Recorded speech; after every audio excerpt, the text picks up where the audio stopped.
ओम शांति। मीठे बच्चे, हाँ मीठे मीठे बाप दादा। अमर बाबा आया है तुम्हें ज्ञान का तीसरा नेत्र देने। अभी तुम तीनों कालों और तीनों लोकों को जानते हो। प्रश्न। रूहानी बाप रूहों को वर्षा किस आधार पर देते हैं? उत्तर। पढ़ाई के आधार पर। जो बच्चे अच्छी रीति पढ़ते हैं, देह अभिमान को छोड़ देह अभिमानी रहने का पुरुषार्थ करते हैं, उन्हें ही बाप का वर्षा मिलता है। लौकिक बाप सिर्फ बच्चों को वर्षा देते हैं, लेकिन पारलौकिक बाप का संबंध रूहों से है, इसलिए रूहों को वर्षा देते हैं। गीत। भोलेनाथ से निराला और कोई नहीं। ओम शांति। रूहानी बच्चे रूहानी बाप से अमर कथा सुन रहे हैं। इस मृत्यु लोक से अमर लोक में जाने के लिए निवारण धाम को अमर लोक नहीं कहा जाता। अमर लोक जहाँ तुम अकाले मृत्यु को नहीं पाते हो, इसलिए उनको अमर लोक कहा जाता है। रूहानी बाप, जिसको अमरनाथ कहा जाता है, जरूर अमरलोक में ले जाने के लिए मृत्युलोक में कथा सुनाएंगी। 3 कथाएं भारत में ही मशहूर है। अमर कथा, सत्यनारायण की कथा, तिजड़ी की कथा। भक्ति मार्ग में तो तिजड़ी का अर्थ कोई समझते ही नहीं।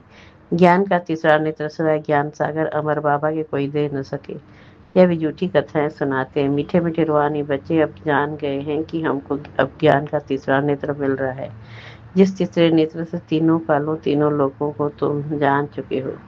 मूल वतन, सूक्ष्म वतन, स्थूल वतन के आदि मध्य अंत को भी जान चुके हो, इसलिए बच्चे अपने को त्रिकालदर्शी भी समझते। तुम मीठे मीठे बच्चों, बगैर सृष्टि में कोई त्रिकालदर्शी नहीं होता। तीनों कालों अर्थात सृष्टि के आदि मध्य अंत को नहीं जानते। मूल वतन, सूक्ष्म वतन, स्थूल वतन को बहुत जानते, परंतु तीनों कालों के आदि मध्य अंत को कोई नहीं जानते। अब मीठे रूहानी बच्चे रूहानी बाप से सुन रहे हैं। हम उनके बच्चे बने हैं। एक ही बार तुम रूहानी बच्चों को रूहानी बाप मिला है। रूहों को पढ़ाते हैं और सब देह अभिमान होने के कारण कहते हैं मैं यह पढ़ाता हूँ, मैं यह करता हूँ। देह अभिमान आ जाता है। अभी इस संगम पर रूहानी बाप आकर रूहानी बच्चों को कहते हैं तुम अभी रीति पर अच्छी रीति पढ़ो। बाप से हर एक बच्चा वर्षा लेने का हकदार है, क्योंकि सब रूहानी बच्चे होना लौकिक संबंध में सिर्फ बच्चा वर्षे का हकदार बनता है। इस पारलौकिक संबंध में सभी बच्चे रूहों को वर्षा मिलता है। अमरनाथ की भी कथा सुनाते हैं। कहते हैं पार्वती को पहाड़ी पर कंदराओं में जाकर कथा सुने। यह तो रॉन्ग है ना। अब तुम बच्चे जानते हो झूठ क्या है, सच क्या है। सच तो जरूर सच्चा बाबा ही सुनाएंगे। बाप एक ही बार सच सुनाएंगे, सचखंड का मालिक बनाते। तुम जानते हो इस झूठ खंड को आग लगनी है। यह जो कुछ देखने में आता है यह नहीं रहेगा। समय बाकी थोड़ा है। यह शिव बाबा का ज्ञान यज्ञ है। जैसे लौकिक संबंध में भी बाप यज्ञ रचते हैं, कोई रुद्र यज्ञ रचते हैं, कोई गीता यज्ञ, कोई रामायण यज्ञ रचते हैं। यह शिव बाबा का रुद्र ज्ञान यज्ञ या अंतिम यज्ञ है। तुम जानते हो अमरपुरी में अब जा रहे हैं। बाकी थोड़े मिनट का अब रास्ता है। कोई भी मनुष्य को यह पता नहीं है। वह तो कह देते मृत्यु लोक से अमरलोक में जाने के लिए 40,000 वर्ष अभी पड़े हैं। अमरलोक सत्य को कहा जाता है। तुम बच्चों को अभी बाबा सम्मुख बैठ अमर कथा, तिजड़ी कथा, सत्यनारायण की कथा सुना रहे हैं। भक्ति मार्ग में क्या क्या होता है वह तो देखा। भक्ति मार्ग का कितना विस्तार है। जैसे झाड़ का बड़ा विस्तार होता है, वैसे ही भक्ति का भी बड़ा कर्म कांड का झाड़ है। यज्ञ, व्रत, नेम, जप, तप आदि कितना मन करते हैं। इस जन्म के भगत तो बहुत बैठे हैं। मनुष्यों को वृद्धि होती रहती है। तुम भक्ति मार्ग में आए हो तब से दूसरे धर्म स्थापन हुए हैं। हर एक का अपने धर्म से कनेक्शन है। हर एक की रस्म रिवाज अलग है। भारत अमरपुरी था, भारत अब मृत्युलोक में है। तुम आदि सनातन देवी देवता धर्म वाले थे, परंतु अब पतित होने के कारण तुम अपने को देवता कहला नहीं सकते। यह तुमको भूल गया है कि हम तो देवता थे। जैसे कहते हैं क्राइस्ट ने हमारा धर्म स्थापन किया तो हमारे क्रिश्चियन चले आए हैं। ऐसे नहीं कि यूरोपियन धर्म के हैं। वैसे तुम हिंदुस्तान में रहने वाले अथवा भारत में रहने वाले देवी देवता धर्म के हो, परंतु अपने को देवता कहला नहीं सकते। समझते हो हम तो पापी, नीच, कंगाल, विकारी हैं। भक्ति मार्ग मनुष्य दुखी होते हैं तो बाप को ही पुकारते हैं। यह सिर्फ तुम ब्राह्मण बच्चे ही जानते हो कि जिस बाप को पुकारते आए हैं वह हमको बेहद का वर्षा देने के लिए अमर कथा सुना रहे हैं। हम अमरपुरी के मालिक बनने वाले। अमरपुरी को स्वर्ग कहा जाता है। तुम कहेंगे हम स्वर्गवासी बनने के लिए पुरुषार्थ कर रहे हैं। कलयुग में मनुष्य मरते हैं तो कहते स्वर्गवासी हुआ। अब उसने कोई स्वर्ग में जाने के लिए पुरुषार्थ थोड़े ही किया। तुम तो पुरुषार्थ कर रहे हो अमरपुरी वैकुंठ में जाने के लिए। पुरुषार्थ कराने वाला कौन? अमर बाबा, जिसको अमरनाथ भी कहा जाता है। इस यज्ञ को पाठशाला भी कहा जाता है। दूसरे कोई पाठशाला को यज्ञ नहीं कहा जाता। यज्ञ अलग रचे जाते हैं जिसमें ब्राह्मण लोग बैठ मंत्र पढ़ते हैं। बाप कहते हैं यह तुम्हारा कॉलेज भी है, यज्ञ भी है, दोनों इकट्ठे हैं। तुम जानते हो इस ज्ञान यज्ञ से विनाश ज्वाला प्रज्वलित हुई। इसमें सारी दुनिया स्वाहा हो जानी है, फिर नई दुनिया बननी है। उसका नाम ही है भारी महाभारत लड़ाई। इस जैसी लड़ाई और कोई होती नहीं। कहते हैं युद्ध में मुस्लिमों से लड़ाई हुई। तुम्हारे साथ लड़ाई तो है नहीं, इसको महाभारत लड़ाई क्यों कहते हैं? भारत में तो एक ही धर्म होता है। मौत तो बाहर है, यहाँ लड़ाई की तो बात ही नहीं। बाप समझाते तुम्हारे लिए नई दुनिया चाहिए तो जरूर पुरानी दुनिया का विनाश होगा। तुम बच्चों की बुद्धि में विराट रूप का भी सारा ज्ञान है। यह भी समझते हो कल्प पहले आए थे, वही आएंगे देवता बनने के लिए। बुद्धि का काम है, हम जितने ब्राह्मण बने अब फिर देवता बनेंगे। प्रजापिता ब्रह्मा भी गाया हुआ है। परमपिता परमात्मा ब्रह्मा द्वारा मनुष्य सृष्टि रचते हैं, इसलिए ब्रह्मा को प्रजापिता कहते हैं।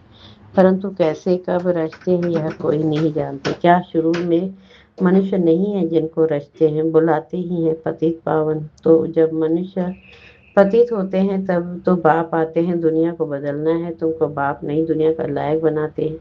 अभी सब तमो प्रधान पुरानी दुनिया में हो, फिर सतो प्रधान बनना है। बाप ने समझाया है हर एक मनुष्य मात्र को हर चीज को सतो रजो तमो में आना होता है।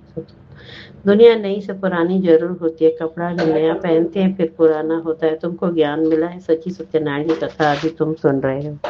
गीता है सर्वशास्त्र शिरोमणि, बाकी है उसके बाल बच्चे। जैसे ब्रह्मा की वंशाली वैसे गीता के मुख्य ऊंच ऊंच माँ बाप, बाकी है बच्चे। अभी माँ बाप से वर्षा मिल सकता है, बाकी कितने भी शास्त्र पढ़े कुछ भी करे वर्षा मिल न सके। कर करके जो शास्त्र पढ़ते हैं उनकी बहुत कमाई होती है। वह तो हो गया अल्पकाल के लिए। यहाँ तुम बच्चे सुनते हो तो कितनी कमाई करते हो। 21 जन्म के लिए विचार करो, वह एक सुनाएंगे सब उनको पैसे देंगे। यहाँ बाप तुम बच्चों को सुनाते तुम 21 जन्म के लिए कितने साहूकार बनते हो। वहाँ सुनाने वाले की जेब भरती है। भक्ति आदि करना प्रवृत्ति मार्ग वालों का काम है। तुम हो प्रवृत्ति मार्ग वाले, तुम जानते हो स्वर्गलोक में हम पूजत है, नहीं तो 84 जन्म का हिसाब कहाँ से आए। यह है रूहानी ज्ञान जो रूहानी रूह ज्ञान सागर से मिलता है। पतित पावन बाप ही सबके सदगति दाता है। हम बच्चों को अमर कथा सुना रहे हैं, जन्म जन्मांतर झूठी कथा सुनते आए हैं। अब सच्ची कथा सुनकर तुम 16 कला संपूर्ण बनते हो। चंद्रमा को 16 कला संपूर्ण कहा जाता है, सूर्य के लिए नहीं कहते। तुम जानते हो हम आत्मा भविष्य में सर्वगुण संपन्न 16 कला संपूर्ण बनेंगे। फिर आधा कल्प के बाद उन्हों में खाद पड़ जाती है। अभी तुम समझते हो हम फिर से सर्वगुण संपन्न 16 कला संपन्न सो देवता फिर से बन रहे हैं। हम आत्माएं पहले अपने घर जाएंगे, फिर हम शरीर धारण कर सो देवता बनेंगे, फिर चंद्रवंशी घर आने में आएंगे। 84 जन्मों का हिसाब किताब चाहिए। किस युग में, किस वर्ष में, कितने जन्म हुए। बाप ने 84 जन्म की सच्ची सच्ची कथा अब सुनाई है। तुम बच्चों को कहेंगे तुम भारतवासी 84 जन्म लेते हो, अपने को एक तो ब्राह्मण समझना पड़े। मम्मा बाबा कहते हो ना वर्षा शिव बाबा से लेते हो, ब्रह्मा बाबा द्वारा। ब्रह्मा भी उनका हो गया, ब्रह्मा से वर्षा मिल न सके। या फिर भाई हो गया या शरीरधारी है ना, तुम सब बच्चे वर्षा उनसे लेते हो। इन ब्रह्मा से नहीं, जिससे तो वर्षा नहीं पाना है उनको याद नहीं करना है। एक शिव बाबा को ही याद करना है, उनको ही कहते हैं तुम माता पिता हम बालक तेरे। तुम इनके पास आते हो तो बुद्धि में रहता है, हम शिव बाबा के पास जाते हैं। याद शिव बाबा को ही करना है। आत्मा बिंदी है, उसमें 84 जन्मों का पाठ नोंदा हुआ है।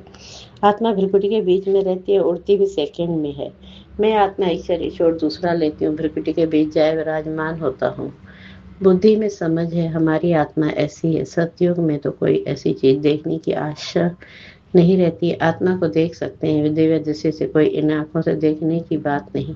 भक्ति मार्ग में भी साक्षात्कार करते हैं। जैसे रामकृष्ण का शिष्य विवेकानंद था, उसने बताया मैं सामने बैठा था तो उनकी आत्मा निकल मेरे में प्रवेश हो गई। ऐसे कोई होता नहीं है। आत्मा कैसे एक शरीर छोड़ दूसरे में प्रवेश करती है, यह सब बातें तुम बच्चों को समझाई जाती है। अभी तुम समझते हो हम अमरलोक में जाने के लिए पुरुषार्थ कर रहे हैं। अमरलोक में हम जन्म लेंगे, वहाँ इस गर्भ महल में होंगे। यहाँ तो गर्भ जेल में बहुत रायताई करते हैं। अब आधा कल्प के लिए बाबा तुमको सब दुखों से छुड़ाते हैं, तो कितना प्यार से ऐसे बाप को याद करना चाहिए। अच्छा, मीठे मीठे से खिलाते बच्चों प्रति माता पिता बाप दादा का याद प्यार और गुड मॉर्निंग नमस्ते नमस्ते। और हम बच्चों की रूहानी बाप दादा को याद, प्यार, गुड मॉर्निंग, नमस्ते नमस्ते। शुक्रिया बाबा, शुक्रिया शुक्रिया आपका। धारणा के लिए मुख्य सार पहली पॉइंट, स्वयं को रूह समझ रूहानी बाप से पढ़कर पूरा वर्षा लेना है। सचखंड का मालिक बनने के लिए सच्ची कथा सुननी और सुनानी है। दूसरी पॉइंट, जिस बाप से बेहद का वर्षा मिलता है उसे ही याद करना है, किसी देहधारी को नहीं। इस पुरानी दुनिया को आग लगनी है, इसलिए इसे देखते भी नहीं देखना है। वरदान, साइलेंस की शक्ति द्वारा अपने रजिस्टर को साफ करने वाले लोकप्रिय प्रभु प्रिय भव। साइलेंस की शक्ति द्वारा अपने रजिस्टर को साफ करने वाले लोकप्रिय प्रभु प्रिय भव।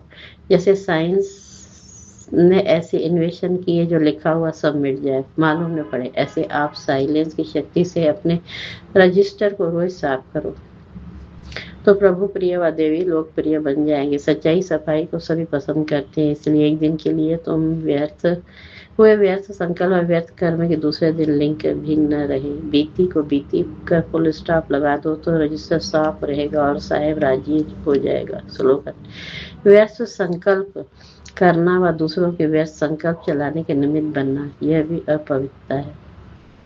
व्यर्थ संकल्प करना व दूसरों के व्यर्थ संकल्प चलाने के निमित्त बनना, यह भी अपवित्रता है। ये अव्यक्त इशारे, सदा हर्षित रहने के लिए अपने नेचर को सरल बनाओ, सहनशील बनो। मन वाणी कर्म में सरलता और सहनशीलता, यह दोनों आवश्यक है। अगर सरलता है सहनशीलता नहीं तो भी श्रेष्ठ नहीं। सरलता के साथ सहनशीलता है तो शक्ति स्वरूप आ जाता है। शक्तियों के चित्रों में सरलता और सहनशीलता दोनों ही गुण दिखाते हैं। अभी की रिजल्ट में कहाँ सहनशीलता अधिक है, कहाँ सरलता अधिक है। अब इन दोनों को समान बनाओ। ओम शांति। शुक्रिया बाबा, शुक्रिया आपका बहुत बहुत।